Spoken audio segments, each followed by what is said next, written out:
pais que deram bons exemplos, né, na Bíblia.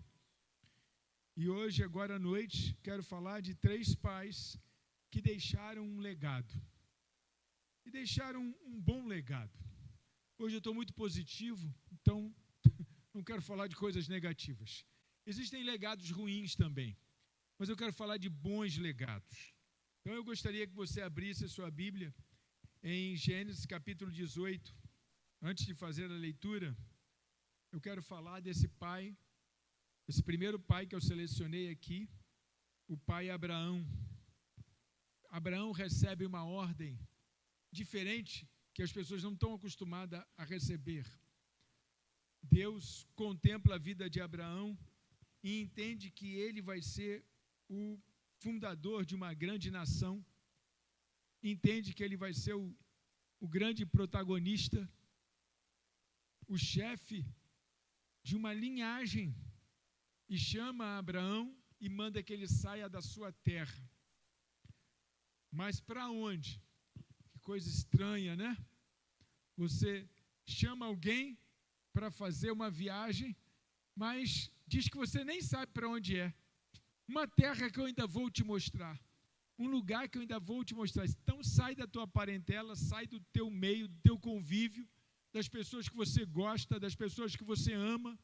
E Abraão, então, ouve essa voz de Deus e, acompanhado dessa voz, ele sairia, porque ele faria de Abraão, em Abraão nasceria uma grande nação. Só que Abraão, quando sai, não é? Já é idoso, a esposa também, e ele sai de casa para viver sozinho, aonde ele nem sabe ainda. Você já pensou como é que foi meio piadístico, né? Dizer isso para os parentes? Não, nós estamos mudando, estamos indo embora. Ah, estamos indo embora, por quê? É porque Deus, nem sei para onde eu vou andando por aí, mas Deus disse que eu fosse embora aí do convívio da nossa casa, porque Ele vai fazer de mim e de Sara uma grande nação. Vamos nascer muitos filhos a partir de nós. Uau! Como acreditar numa coisa dessa? Improvável que isso viesse a acontecer. E aí então eu leio Gênesis capítulo 18, verso 19.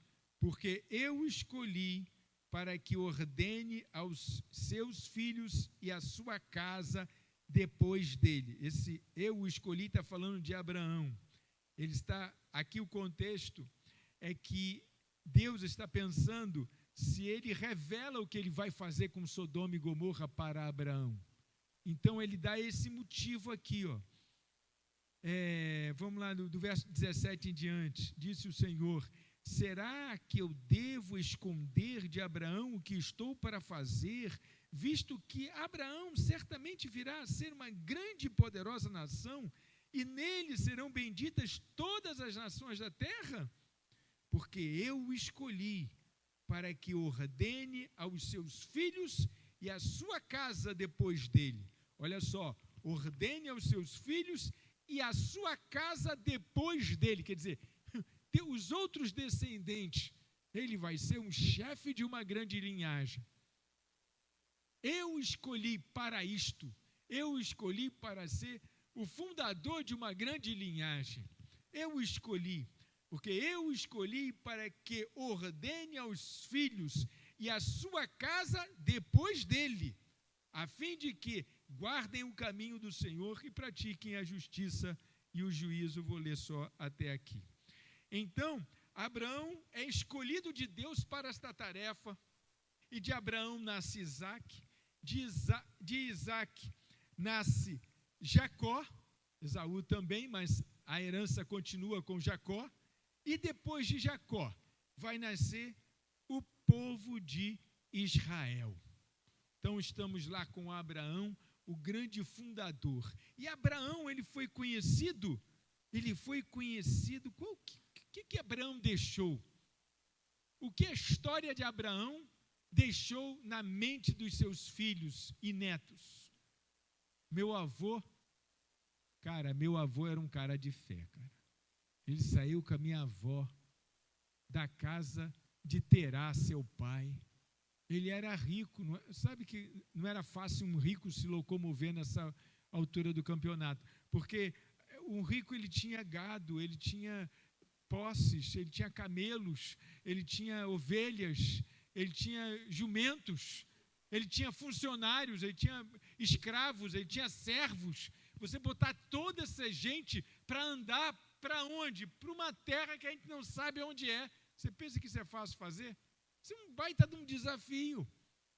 E essa história de Abraão foi contada para seu filho, que depois contou para Jacó, seu neto, e desse Jacó depois teve vários filhos, as 12 tribos saíram de Jacó, e ele conta a história agora de seu avô Abraão, para essas outras pessoas que vieram depois, eles agora ficam sabendo que o avô era um visionário, o avô era uma pessoa que ouvia Deus falar e obedecia a Deus. Qual foi o legado deste homem? O que ele deixa para essas pessoas? Porque todos agora vão, quando falarem de Deus, vão falar no Deus de Abraão, de Isaac e de Jacó. Olha, se é o Deus de Abraão, de Isaac e de Jacó, é um Deus poderoso, porque olha só o que ele fez com Abraão. Olha só o que ele fez com a vida desta família, que era um casal estéril. O legado de Abraão é a fé. O legado é aquilo que recebemos de Deus e incorporamos à nossa vida e transmitimos à geração seguinte. Então, Abraão não só recebeu essa fé de Deus, como também transmitiu às demais gerações.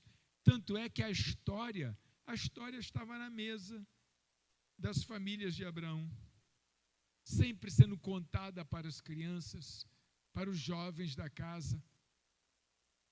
E ele recebe a fé e ele deixa a fé como legado. Todas as vezes que alguém estava pensativo, pensando no futuro e etc., todas as vezes que alguém estava fazendo assim, lembrava-se que era filho do Deus de Abraão. Deus de Abraão e de Isaac e de Jacó. Israel cansou de falar dessa trilogia de pais, Abraão, Isaac e Jacó. Então Abraão, ele me inspira a ter fé. Abraão, eu herdo essa fé. Inclusive nós somos herdeiros de Abraão, filhos de Abraão, pela fé. Somos o povo de Deus pela fé, por quê? Porque não somos judeus, né? Não nascemos daquela linhagem, mas é pela fé. Então esse legado, quando ele chega até nós, ele nos garante vida eterna, ele nos garante uma vida com Deus, andar com Deus. Esse legado de Abraão.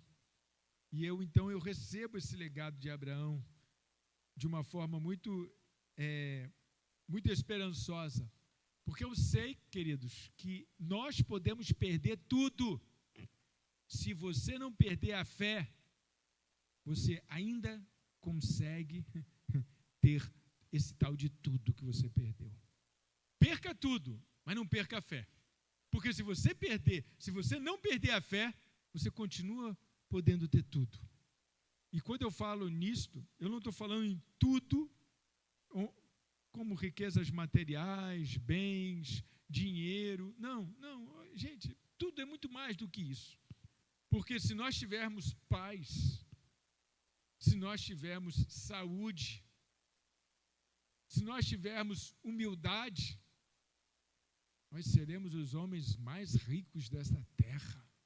Não pense que ter dinheiro é fácil. Quando a pessoa tem dinheiro, você sabe o que ela tem que fazer? Ela tem que pagar um exército para tomar conta dela. Ela tem que viver debaixo de câmeras.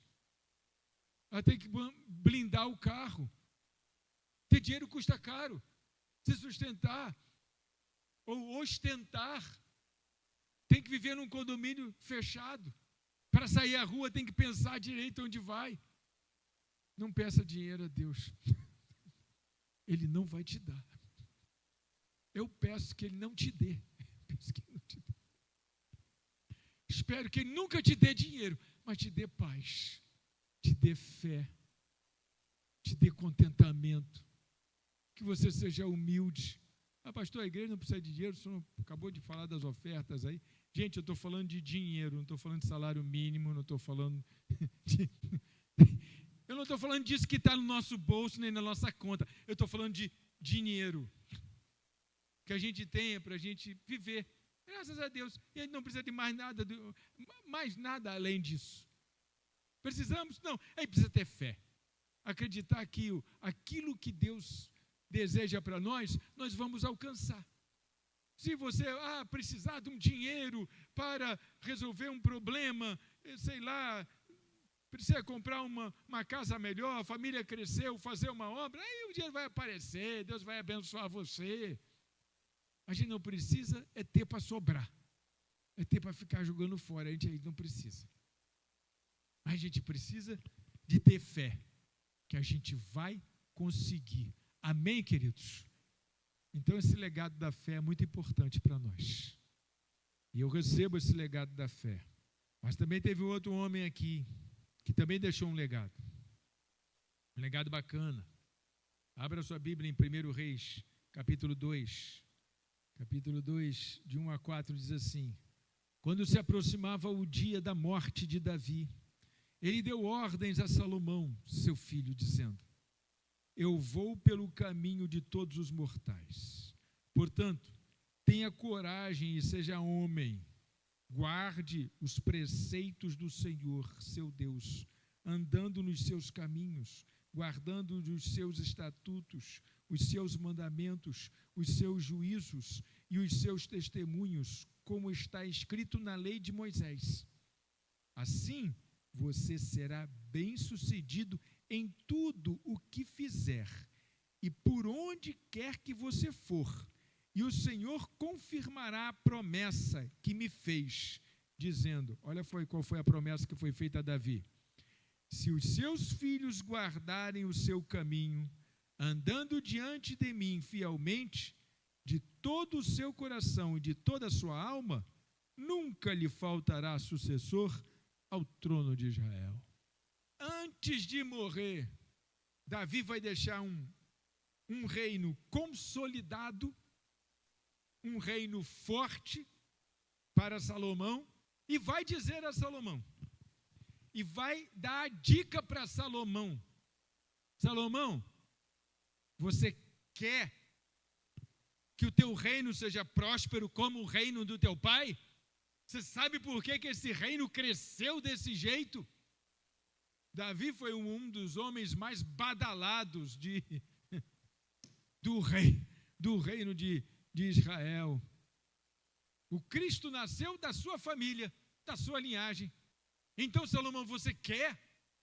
Você quer mesmo? Salomão, olha o segredinho. Se os seus filhos guardarem o seu caminho, andando diante de mim fielmente, de todo o seu coração e de toda a sua alma, nunca lhe faltará sucessor ao trono de Israel. Para você ter sucesso e depois entregar o reino para um sucessor, você tem que andar de acordo com o Senhor, com a vontade de Deus. Você tem que andar de acordo com aquilo que Deus manda. Então ele não só deixa um reino consolidado para Salomão, como ele também deixa uma outra coisa para Salomão. Sim, deixa 3 coisas. Um reino consolidado, ele deixa uma dica de como continuar o reino, continuar servindo ao Senhor, e ele deixa também uma missão para Salomão. Porque Davi, durante muito tempo, ele sentiu o desejo de construir uma casa para o Senhor. E ele juntou os materiais, as provisões, a madeira, os metais. Ele juntou trabalhadores especialistas para trabalhar com os metais e com a madeira. Ele deixou um projeto. O templo de Salomão, o projeto foi feito no reinado de Davi. O desenho foi feito no reinado de Davi. Ele deixou uma missão para Salomão. E pasmem, Davi era um homem de sangue. Davi fez guerra e matou muita gente nas suas guerras. Davi saía sempre em campanha para a guerra. Desde a época de Saul, antes dele ser rei, ele saía em campanha para a guerra. Davi era um homem general que ia à frente do exército sempre. Davi viveu derramando sangue. Davi consolidou o reino. Salomão, 40 anos reinou. Nunca saiu uma vez à guerra. Nem nunca saiu uma vez à guerra, nem o exército fez guerra com ninguém. Ou seja, Davi acabou com todos os inimigos que poderiam atrapalhar o reinado de Salomão. E Salomão então teve paz para construir o templo, sem ter que ficar brigando com os povos na vizinhança e etc. Porque Davi deu o jeito, deu cabo em todos os povos os inimigos. E Salomão então teve tranquilidade para cumprir essa missão que seu pai lhe deixou. Há coisas, irmãos, que eu aprendo como legado, que há coisas que os pais começam e só os filhos terminarão. Porque não era uma tarefa para uma geração, era uma tarefa para várias gerações. Era uma tarefa que haveria desdobramento depois da morte desse pai. Às vezes, e eu vejo isso no caso de Davi, Davi preparou o terreno. Ele preparou o terreno para que o filho, seu filho fosse longe. Então Salomão teve tempo de estudar, de ser botânico, de escrever provérbios, de fazer pesquisa, de construir o templo. Tu acha que uma pessoa consegue estudar fazendo guerra? Tu acha que uma pessoa consegue ser cientista, sabendo que seu reino está em guerra?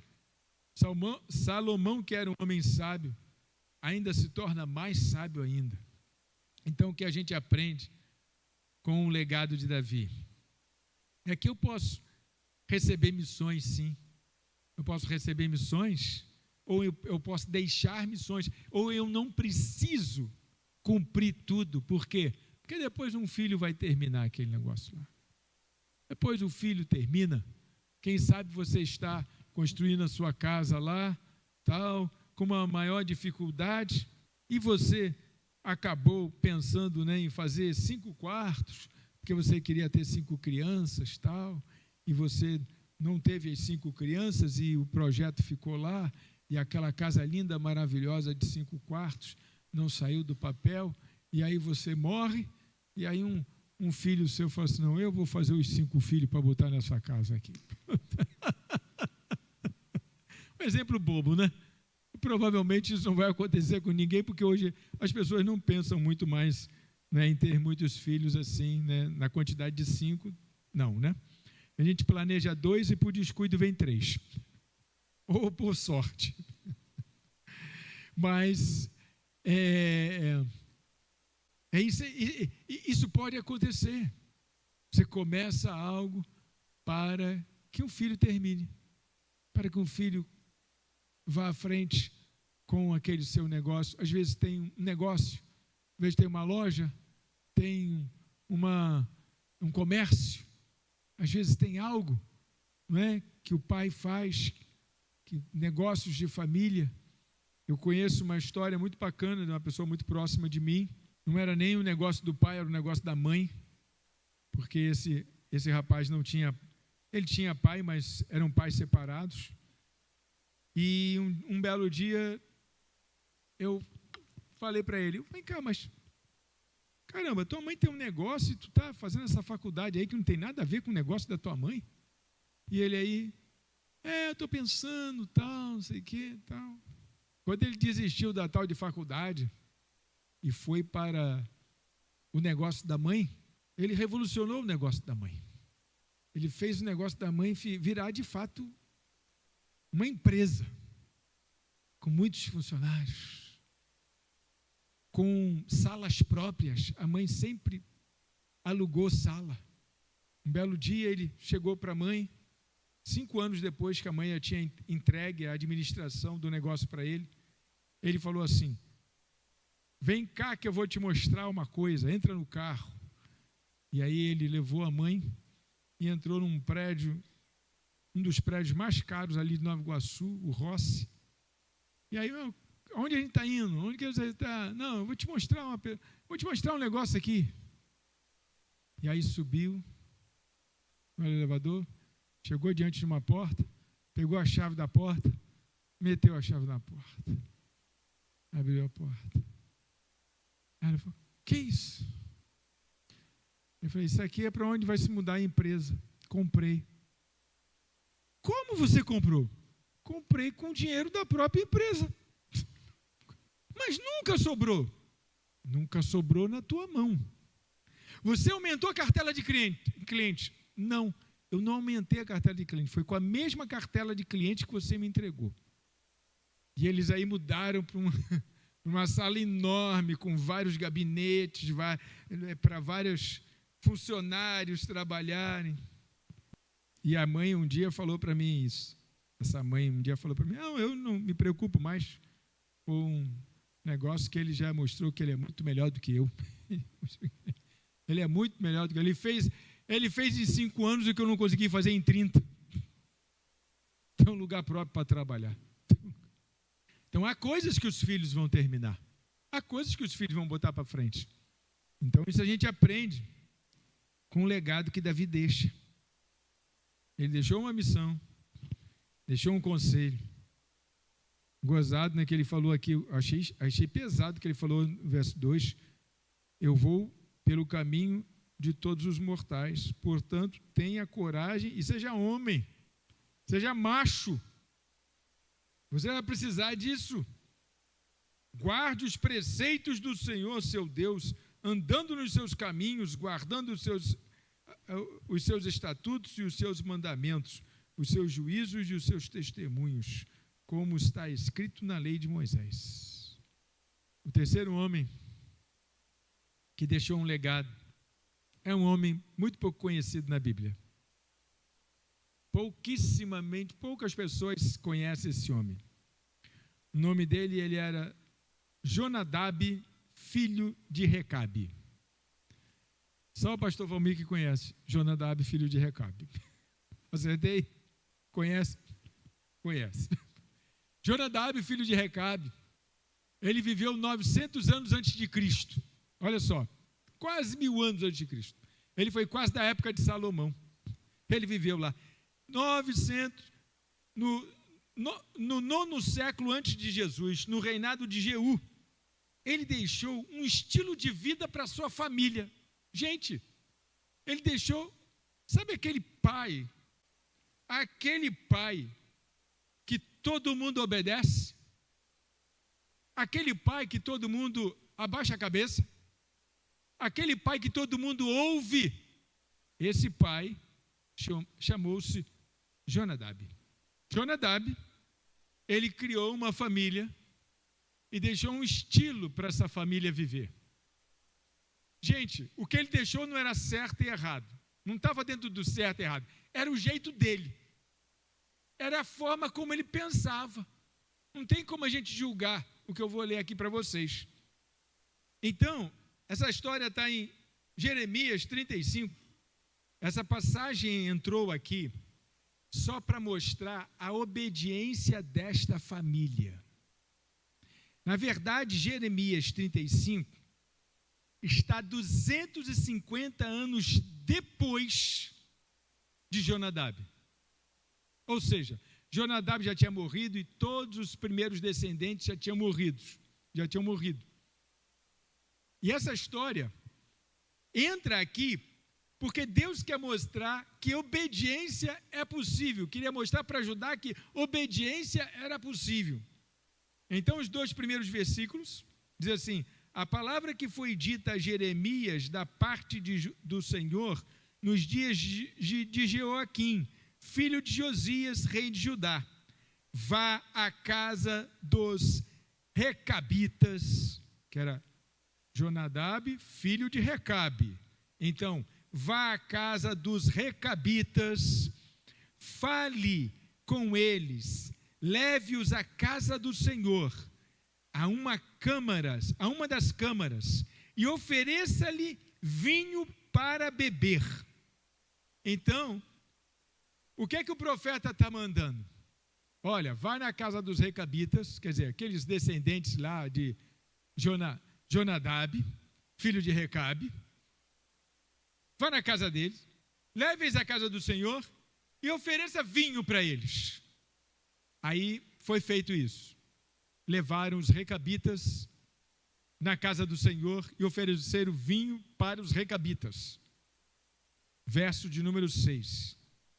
Mas eles disseram, o verso 5 em diante: então pus jarras cheias de vinho e copos diante dos filhos da casa dos Recabitas, e lhes disse: bebam. Mas eles disseram: não beberemos vinho, porque Jonadab, filho de Recabe, nosso pai, nos ordenou: nunca bebam vinho, nem vocês, nem os seus filhos. Não construam casas, não façam plantações, não cultivem, nem possuam vinhas. Morem a vida inteira em tendas, para que vocês vivam muitos dias sobre a terra em que são estrangeiros. E nós temos obedecido à voz de Jonadab, filho de Recabe, nosso pai, em tudo que ele nos ordenou. Nunca bebemos vinho, nem nós, nem nossas mulheres, nem nossos filhos, nem nossas filhas. Não construímos casas para morar, não temos vinhas, nem campos, nem plantações. Temos morado em tendas, e assim temos obedecido e feito tudo o que o nosso pai Jonadab nos ordenou. Até esse ponto. Gente, o que Jonadab fez, deu um monte de conselho que eu e você não daria no tempo de hoje. Olha, você tem que comprar uma casa para você. Jonadab diz: não comprem casa, não façam casa, vivam em tendas, não bebam vinho. Então a casa de Jonadab, filho de Recabe, era uma casa muito diferente, tinha um costume muito diferente, tinha um patriarcado muito diferente, porque ordenou que eles não teriam casas, que eles viveriam em tendas, que eles não beberiam vinho. Olha só que coisa, nada disso era proibido, mas naquela casa era o estilo de vida de Jonadab. E esse texto só entra aqui para mostrar, para ajudar que eles são desobedientes, porque um patriarca morto há 250 anos encontra seus netos lá na frente, 250 anos depois, ainda vivendo debaixo das ordens do seu avô. Obediência é possível. Não importam quantas gerações passem, basta só você ser obediente. Aquele homem deixou um legado de obediência. De maneira que aqueles filhos, aqueles netos, aqueles tataranetos, nem sabiam por que obedeciam. O tempo já tinha mudado, já era outro. As primeiras pessoas já não existiam mais, mas eles continuavam vivendo em tendas, sem tomar vinho, não tendo campos e nem plantações. Temos morado em tendas, e assim temos obedecido e feito tudo o que o nosso pai Jonadab nos ordenou. Você quer deixar um legado de obediência? Obediência é aquilo que o filho aprende a gente fazendo com o pai da gente. Não tem como deixar um legado de obediência teórico. Muito provavelmente, por muitas vezes, Jonadab foi flagrado obedecendo Recabe. Muito provavelmente, a palavra de Recabe era uma palavra que tinha um peso para Jonadab. E ele demonstrava isso para os seus filhos, que por sua vez aprenderam isso e mostravam para os filhos dos filhos. E 250 anos depois, ainda não viviam em casas fixas, viviam em tendas, não tinham campos, porque essa família tinha um legado de obediência. Com esses 3 legados, eu quero dizer para os irmãos que nós hoje estamos plantando coisas. Abraão plantou a fé, para deixar a fé. Davi plantou estabilidade, deixou um reino pronto e estável, mas não deixou o filho para gastar tudo, não, deixou ele com uma missão. O patrimônio que ele ajuntou foi para construir a casa de Deus depois no reinado seguinte. E Jonadab, filho de Recabe, muito provavelmente nem sabia que essa história ia tão longe, mas ele plantou fidelidade na sua geração. Cada geração foi fiel à geração anterior. E a pergunta que eu deixo para os pais é: o que eu estou plantando? O que nós estamos plantando? O que as famílias estão plantando? Qual é o legado? O que é que vai ficar para o Joãozinho, para o Pedrinho, para o Antoninho, também para a Lúcia, para a Débora, para a Miriam? O que é que vai ficar para essas crianças que estão nascendo nas casas? Que legado! Eu vejo que aqui a nossa plateia é bem mista em termos de idade. Eu tenho muitas pessoas com mais de 50 e tem muitas pessoas com menos. Tenho pessoas com 30, na faixa de 30, muitos 30 e 40, uma fase ainda muito produtiva, que é um momento em que a gente não pensa muito nessas coisas que eu acabei de falar aqui. Legado, o que eu deixo, o que fica depois de mim. Geralmente esse pensamento ele vem depois dos 50 anos. Já passei do alto da montanha, agora é descer do outro lado. Quando eu for embora, como é que vão lembrar de mim? Quando eu não estiver mais aqui, o que eu deixei? Ficou plantada alguma coisa?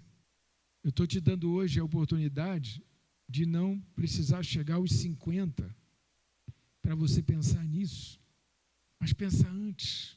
Você sabia que isso é motivo de pessoas me procurarem no consultório com 50 anos? E eu pergunto, mas o que lhe traz aqui? Eu até hoje não consegui construir nada. Eu estou muito preocupado com o que eu vou deixar. Que eu não tenho filho, não tenho família. Eu queria ter isso tudo, mas até hoje eu não construí nada. Só agora que ele lembrou que tem que deixar alguma coisa nessa vida. Então eu digo para vocês, para os pais, para os homens mais novos, porque os mais velhos já estão pensando, mas os mais novos, o que é que eu vou deixar nessa vida? O que é que vai ficar aqui depois de mim? Como é que eu vou ser lembrado? Para finalizar, vou contar uma história para vocês. O camarada que inventou a dinamite, o chinês inventou a pólvora e depois uma pessoa brilhante inventou a dinamite. E aí houve um engano. Pensaram que ele tinha morrido. E os jornais, no dia seguinte, noticiaram a morte dele. E sabe como é que os jornais anunciaram a morte dele? Morreu o doutor da morte. E foi um engano. Ele não tinha morrido. Ele estava vivo. E ele tomou aquele choque. E ele viu como ele seria lembrado depois de morrer, porque ele tinha inventado a dinamite. E estava ganhando muito dinheiro com a dinamite. Estava ficando rico. E ele não gostou de como ele seria lembrado. E ele aí disse assim, eu vou mudar esse negócio. eu não quero ser lembrado como o doutor que promoveu a morte. E ele, então, fundou uma instituição, pegou todo o dinheiro que tinha, ganho com a dinamite, e resolveu premiar aquelas pessoas no mundo que trabalhassem em favor da paz. E aí ele criou o Prêmio Nobel da Paz. E foi assim que ele ficou conhecido, depois da sua morte. Anualmente, a instituição que ele fundou entrega um prêmio ao político, ou ao ativista, ou ao cidadão, enfim, que tenha promovido a paz. Ainda deu tempo, né? Dele ser conhecido de outro jeito. Dele ter deixado um outro legado. Dali houve outras ideias, né? Aí veio o Prêmio Nobel de Medicina, Prêmio Nobel de Física, Prêmio Nobel de não sei o quê. E aí existem vários prêmios. Mas tudo começou com uma pessoa que entendeu que o que deixaria no mundo era muito ruim. Depois não teve como desinventar a dinamite, já estava inventada, não teve mais jeito. Mas ele resolveu não ganhar dinheiro com isso. Então, queridos irmãos, eu deixo essa palavra e essa reflexão para você fazer. Qual é o legado que eu vou deixar? O que eu deixo nessa vida? O que fica depois de mim? Como é que vão lembrar de mim? O que vão falar sobre a minha pessoa? Que pai eu estou sendo? Quando a gente fala em pai, né? O que vão falar? O que os filhos vão dizer? Amém, queridos? Deus e Pai amado, soberano Senhor.